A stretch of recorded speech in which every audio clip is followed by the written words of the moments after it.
안녕하세요. 영화비평 중독가 해독입니다.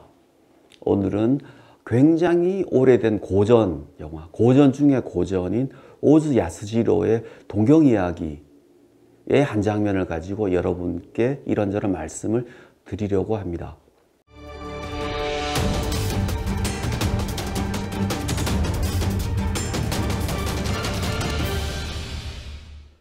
세계 영화사를 공부하거나 아시아 영화를 공부할 때 빼놓을 수 없는 감독이 오즈 야스지로입니다. 만약 저에게 아시아를 대표하는 단 한 명의 감독을 꼽으라면 저는 주저없이 오즈 야스지로를 꼽습니다. 아시아를 대표하는 감독으로 꼽으니 당연히 일본을 대표하는 감독은 오즈가 될 수밖에 없겠죠. 오즈의 영화는 보면 볼수록 새로움이 보이는, 포근하면서 애잔하면서 인간의 감정을 찌르는 그 무엇이 있는 그런 영화입니다. 그리고 그의 대표작이 바로 동경이야기, 도쿄모노가타리입니다. 이 영화는 만들어진 지 벌써 60년 가까이 되지만은 그럼에도 세계 영화사에서 걸작을 뽑을 때 반드시 5 안에 들어가는 걸작 중에 걸작입니다. 오즈는 평생을 결혼하지 않고 홀어머니를 모시고 살았습니다. 그런데 흥미롭게도 오즈는 자신은 결혼하지 않았지만 그의 영화 속에는 결혼과 가족과 가족의 해체를 둘러싼 이야기를 끊임없이 해나갔습니다. 그리고 그 사람의 영화는 굉장히 특이한 스타일을 가지고 있습니다.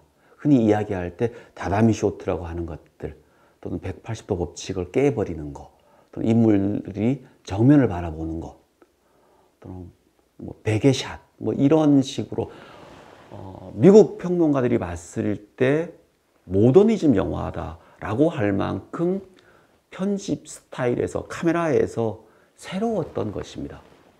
이렇게 새로운 스타일로 전통적인 가족과 해체를 그는 끊임없이 이야기했기 때문에 어떻게 보면 굉장히 기이한, 신기한, 할 말이 많은 그런 감독입니다. 동경이야기는 아주 간단합니다. 오즈의 영화가 대부분 스토리로 보면 정말 간단합니다. 시골에 사는 노 부부가 있습니다. 자식들이 있는 동경으로 여행을 와서 만나지만 자식들은 각자 바쁘게 살아가기 때문에 노부부를 잘 모시지 못합니다. 온천으로 보내기도 하고. 그럴 때 죽어버린 막내 아들이 죽고 홀로 남아있는 며느리가 있죠. 그 며느리만 진심으로 노인들을 데리고 도쿄를 구경시켜줍니다. 그리고 그렇게 여행이 끝나고 다시 돌아와서 얼마 안 있어 할머니가 죽죠. 그리고 홀로 남은 할아버지로 영화가 끝이 납니다. 제가 가지고 있는 장면은 바로 이 장면입니다. 영화의 끝장면입니다. 이 장면이 끝나면 종이라는 한자를 하면서 영화는 끝이 나죠. 물론 그 이전에 파도가 치는 것을 잠시 보여줍니다. 이 장면은 구도로 보면은 거의 완벽에 가깝습니다. 프레임 안에 프레임, 또다시 프레임이 나오죠. 그래서 검은색으로 바깥을 보여주고 그 안에 약간 어두운 장면을 보여주고 다시 저 프레임 저 끝에 뭔가 불상 같은 작은 화원을 보여줍니다. 그리고 그곳은 인물이 가고 싶은 어떤 피안의 세계처럼 보이겠죠. 그리고 거기서 등을 지고 노인은 검은 옷을 입고 바다를 보고 있습니다.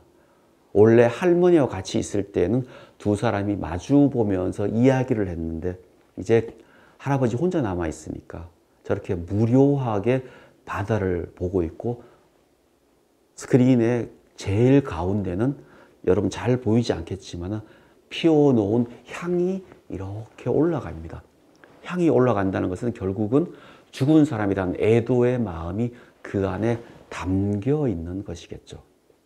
그래서 가족들이 같이 모여서 장례식을 치르고 식사를 할 때는 꽉 차 있던 그 자리가 지금 다 비워버리고 혼자 등을 지고 바라보는, 등도 저렇게 굽어 있는 저 노인의 모습, 저 쓸쓸한 모습, 프레임 속에 갇혀 있는, 어떻게 할 수 없는 인간의 어떤 죽음 앞에서 벗어날 수 없는 인간의 운명을 저는 이 장면보다 더 잘 보여주는 그런 장면을 이제까지 보지 못했습니다. 그만큼 이 영화는 프레임 구성에서 정말 오즈의 완숙한 능력이 배어있는 그런 영화입니다. 그 인간이 가지고 있는 슬픔의 정서, 이런 것들이 오즈 영화에서는 계속 드러납니다. 오즈는 가족의 해체와 노년의 슬픔을 계속적으로 이야기를 합니다.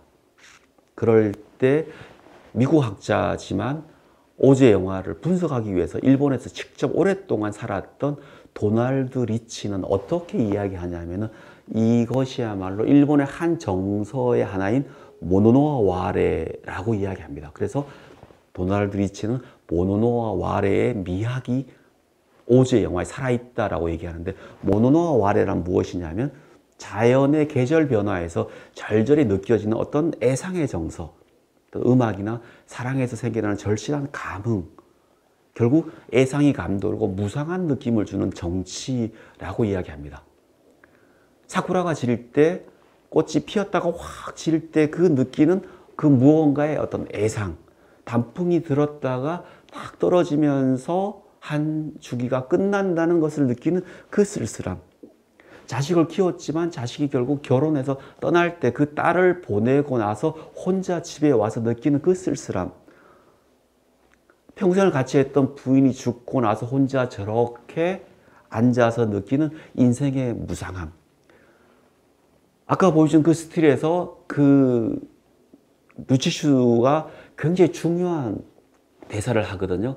혼자가 되니 날이 길군요. 그렇게 얘기를 해요. 저는 그 장면에서 펑펑 울었어요. 벗어날 수 없는 그 슬픔, 그것들이 이 영화에서 잘 드러나고 그 핵심이 바로 저는 이 장면에 있다고 생각합니다. 그래서 오즈 영화에서 계속 다루었던 가족 해체라는 주제와 서사와 인생의 아픔, 쓸쓸함이 그가 얘기했던 스타일적 구도와 더불어서 거의 완벽에 가깝게 조화를 이루는 장면이 이 장면이라고 생각합니다. 그래서 저는 오늘 여러분과 함께 이 장면을 가지고 오즈 영화에 대해서 다시 한번 생각하면 좋겠다라고 말씀드리는 것입니다. 감사합니다.